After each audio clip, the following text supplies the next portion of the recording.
अपन ने जो blood group था उनके बारे में पढ़ लिया, एबीओ तंत्र और आरएच तंत्र दोनों का डिस्कस अपन कर चुके हैं।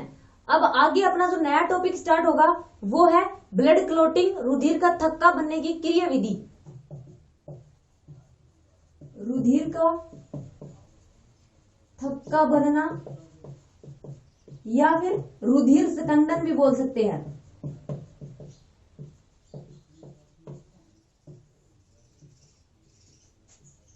ब्लड क्लॉटिंग, इसमें ये होता है कि जब रुधिर वाहिनियों में प्रवाहित होता रहता है, लेकिन जैसे ही रुधिर चाहे चोट लगने की वजह से हो, कैसे भी अपना रुधिर जब वाहिनियों से बाहर आता है ना, तब बाहर आने के बाद वो एक जेल समान संरचना में परिवर्तित हो जाता है, जिसे अपन क्या बोलते हैं, थक्का, क्लोट बोला जाता है उसको। और इस थक्के के बनने की प्रक्रिया क्या कहलाती है, स्कंदन कहलाती है। मतलब रुधिर जो होता है वो रुधिर वाहिनियों से बाहर आते ही एक जेल समान जो अपना पदार्थ होता है उसमें परिवर्तित हो जाता है, जिसको अपन क्लोट बोलते हैं, थक्का बोलते हैं। और थक्का बनने की प्रक्रिया को बोला जाता है स्कंदन।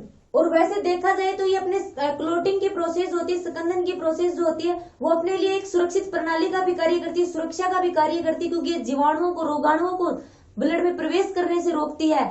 जो अपना ब्लड होता है उसकी हानि को रोकती है ये। और अपने जो ये ब्लड क्लोटिंग की ये प्रोसेस होती है ना, ये लगभग 13 कारकों पर निर्भर करती है, जिसमें अपने ये फाइब्रिनोजन, थ्रोम्बिन, प्रोथ्रोम्बिन, कैल्शियम, हेगमेन कारक, क्रिस्मिस कारक, प्रोऑक्सिलेरिन, ऐसे मतलब कुल टोटल 13 कारक होते हैं जो स्कंदन की प्रोसेस में महत्वपूर्ण भूमिका निभाते हैं। और अपने जो ये स्कंदन होते हैं, स्कंदन की प्रक्रिया को प्रेरित करने वाले जो कारक होते हैं ना, उन कारकों को क्या बोला जाता है, प्रेरक कारक बोला जाता है। इसे जो रोकने वाले कारक होते हैं, इसे रोकने वाले कारकों को क्या बोला जाता है, प्रतिस्कंदक कारक बोला जाता है। और जब अपनी कोई रुधिर वाहिनी क्या होती है, क्षतिग्रस्त हो जाती है, उस टाइम क्या होते हैं, ये स्कंदन कारक जो होते हैं, ये स्कंदन कारक सक्रिय हो जाते हैं तथा एंजाइमों की तरह कार्य करना स्टार्ट कर देते हैं, जिससे क्या हो जाता है, ब्लड की क्लोटिंग और स्कंदन की प्रोसेस कंप्लीट हो जाती है। अब अगर अपने इसे स्कंदन की प्रोसेस की क्रिया विधि देखें तो लगभग ये 3 चरणों में कंप्लीट होती है। फर्स्ट चरण की अगर अपन बात करें तो इसमें क्या होता है, प्रोथ्रोम्बिन को सक्रिय करने वाले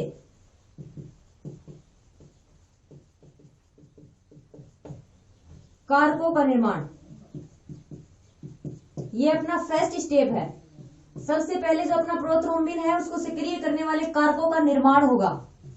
इसमें पहले क्या होता है, जब अपनी रुधिर वाहिनियों में रक्त बहता रहता है ना, उस टाइम क्या होता है, अपना जो रक्त का स्कंदन करने वाले ये कारक होते हैं उस टाइम वो निष्क्रिय होते हैं, क्योंकि उस टाइम उनका कोई कार्य होता ही नहीं है, रुधिर वाहिनियों में ब्लड बहता रहता है।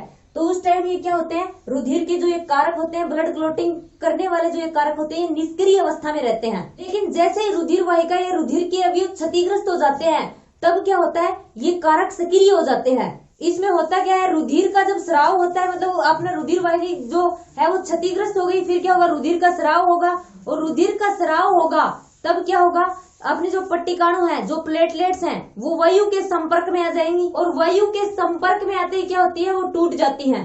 तथा फिर क्या होता है, जो अपना क्षतिग्रस्त ऊतक होता है, उस क्षतिग्रस्त ऊतक से क्या होता है, थ्रोम्बोप्लास्टिन जो होता है, उस थ्रोम्बोप्लास्टिन वो मुक्त हो जाता है, जिसमें क्या होते हैं, जिसमें फास्फोलिपिड एवं ग्लाइकोप्रोटीन होते हैं। और अपना ये थ्रोम्बोप्लास्टिन क्या करता है, थ्रोम्बोप्लास्टिन जो अपने स्कंदन कारक है उसमें 7 और 9 का जो कारक है उसको सक्रिय कर देता है। और ये सभी फिर क्या करते हैं, कैल्शियम के साथ मिलकर एक जटिल अवयव का निर्माण कर लेते हैं, जिसको क्या बोला जाता है, इसको प्रोथ्रोम्बिन सक्रियक बोला जाता है। ठीक है, ये अपने फर्स्ट स्टेप में होती है। पहले मैं आपको बता देती हूँ तीनों स्टेपों के बारे में क्या होता है, फिर अपन इन तीनों स्टेपों को एक फ्लो चार्ट के द्वारा देखेंगे। ये अपने फर्स्ट स्टेप तक था ये। अब सेकंड स्टेप की बात, प्रोथ्रोम्बिन का थ्रोम्बिन में परिवर्तन।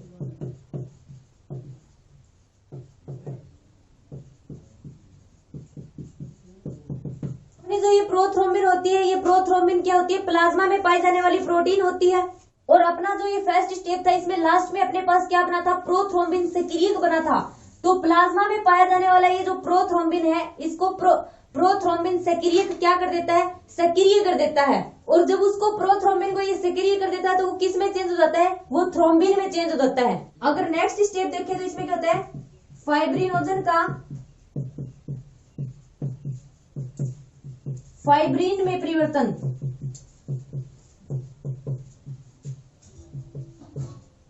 एवं थक्का निर्माण।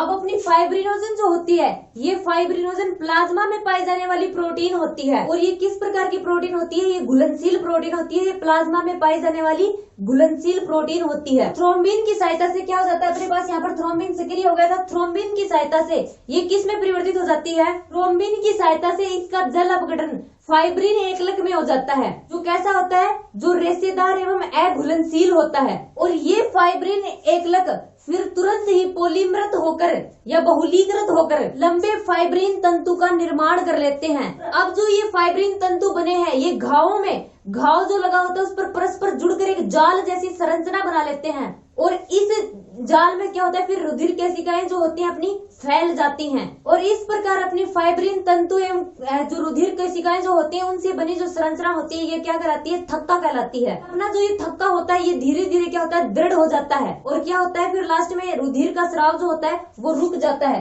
अब इन तीनों कारकों को अगर अपने फ्लो चार्ट के द्वारा देखें, इनमें क्या क्या प्रोसेस हो रही थी तीनों में। सबसे पहले क्या होता है? ऊतक की क्षति होती है।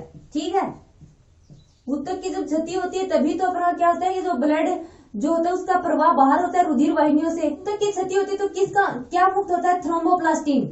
थ्रोम्बोप्लास्टिन। प्लेटलेट्स जो पट्टिकाएं जो होती हैं वो टूट जाती हैं।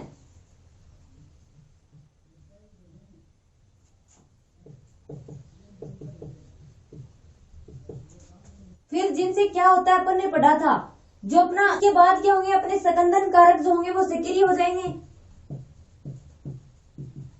सकंदन कारक 7 और 9।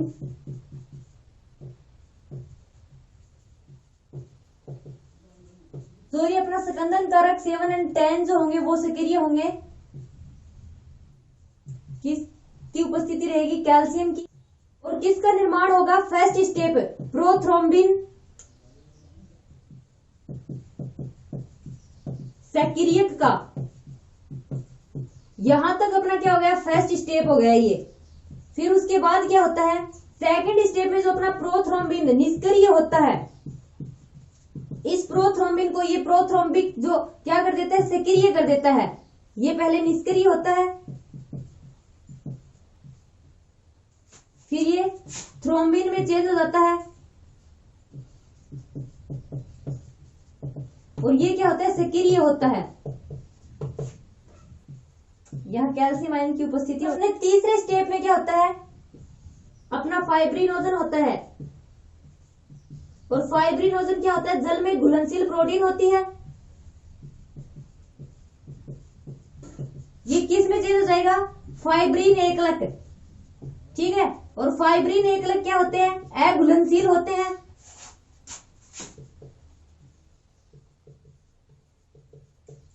ठीक है, अपने फाइब्रिन एकलक अघुलनशील होंगे। और फिर फाइब्रिन एकलक क्या करेंगे? फाइब्रिन तंतु जाल का निर्माण करेंगे। फाइब्रिन तंतु जाल अपनी रुधिर कणिकाएं क्या बन जाता है? फिर इनसे ब्लड की क्लोटिंग हो जाती है, रुधिर का थक्का। ये पूरी की पूरी प्रोसेस होती है अपने रुधिर का थक्का या स्कंदन की प्रोसेस में। ये अपना फर्स्ट स्टेप है। सबसे पहले ऊतक की क्षति होती है, फिर क्या मुक्त हो जाता है? थ्रोम्बोप्लास्टिन फिर मुक्त हो जाता है अपना ऊतक की क्षति की वजह से। ठीक है, यहाँ पर अपनी जब पट्टिकाणु जो होती हैं, ये पट्टिकाणु जब टूटती है, वायु के संपर्क में आती हैं, तब अपना थ्रोम्बोप्लास्टिन मुक्त होता है। और फिर ये क्या करता है? अब यहाँ पर थ्रोम्बोप्लास्टिन मुक्त होता है, अपने सकंदन कारक है, ये सकंदन कारक सक्रिय हो जाते हैं कैल्शियम आयन की उपस्थिति में। फिर किसका निर्माण होता है? प्रोथ्रोम्बिन सक्रियक का निर्माण होता है। और ये प्रोथ्रोम्बिन सक्रियक फिर क्या करता है? थ्रोम्बिन जो होता है, ये अपना थ्रोम्बिन निष्क्रिय होता है, इसको सक्रिय कर देता है। उसके बाद में अपनी प्लाज्मा में प्रेजेंट जो फाइब्रिनोजन है, ये भी प्लाज्मा में उपस्थित थी, ये भी प्लाज्मा में उपस्थित प्रोटीन होती है घुलनशील। ये किस में चेंज हो जाती है? फाइब्रिन एकलक जो अघुलनशील होता है। फिर फाइब्रिन तंतु बहुलीकृत होकर फाइब्रिन तंतु का और जो अपनी रुधिर कणिकाएं होती है जाल जैसी संरचनाएं बना लेती हैं। फिर क्या हो जाता है? वहां पर ब्लड की क्लोटिंग हो जाती है, रुधिर का थक्का जम जाता है, जिससे रुधिर प्रवाह जो होता है वो रुक जाता है। ये तो हो गया अपना रुधिर का थक्का बनने की क्रिया विधि। अब नेक्स्ट अगर अपन डिस्कस करेंगे जो रुधिर वाहिनियां हैं उनके ऊपर, तो रुधिर वाहिनियां कौन कौन सी होती हैं? आपको पता भी होगा कौन कौन सी होती हैं। धमनी, शिरा, इनका नाम सुना होगा पहले। अपना टॉपिक है रुधिर वाहिनियां।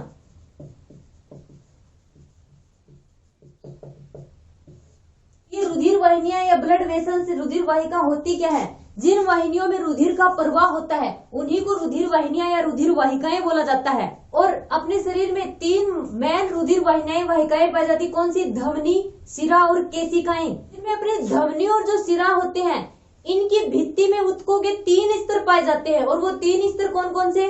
तो अपना फर्स्ट जो स्तर होगा वो होगा बाह्य कंचुक, मध्य कंचुक और तीसरा अपना अंतः कंचुक हो गया। ठीक है, ये 3 जो स्तर होते हैं ये धमनी और अपने शिरा जो होती है उनके भित्ति के अंदर प्रेजेंट होते हैं। सबसे पहले अपन बात करें बाह्य कंचुक, तो ये बाह्य सबसे बाहरी स्तर होता है और इसका निर्माण किससे होता है? इसका निर्माण संयोजी ऊतक से होता है। और जिनमें मुख्य रूप से क्या होते हैं? इनमें मुख्य रूप से अप्रत्यास्थ कोलेजन तंतु होते हैं। अब सेकंड स्तर की अगर अपन बात करें मध्य कंचुक, ये बीच का स्तर होता है और इसमें होता क्या है? इसमें अरेखित पेशियां वर्तुल रूप से व्यवस्थित रहती हैं। इसमें कुछ प्रत्यास्थ तंतु भी उपस्थित रहते हैं। ठीक है, इसमें अप्रत्यास्थ तंतु और इसमें कुछ मात्रा में प्रत्यास्थ तंतु भी उपस्थित होते हैं। अब अपन देखें अंतः कंचुक, ये सबसे अंदर का आंतरिक स्तर होता है जो सल्की उपकला कोशिकाओं से निर्मित होता है।